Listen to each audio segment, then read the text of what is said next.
Bicol Express. So, naglagay na ako ng sili, sibulyon, ginger, tapos bawang.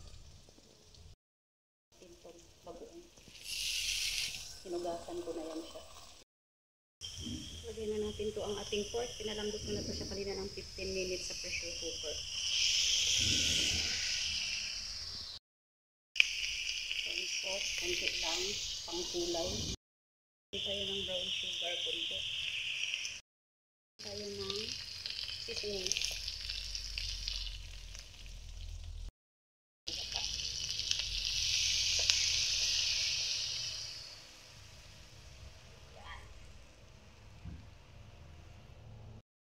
Tayin lang natin siyang tumuyo konti. Yung parang malapot na yung gata natin.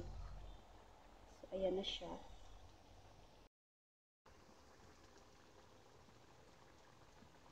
Ayan na siya. Lumapot na siya, oh. So, ngayon saglit, off na natin yan siya. Kasi masarap din naman yung may konting sabaw para samo sa kanin.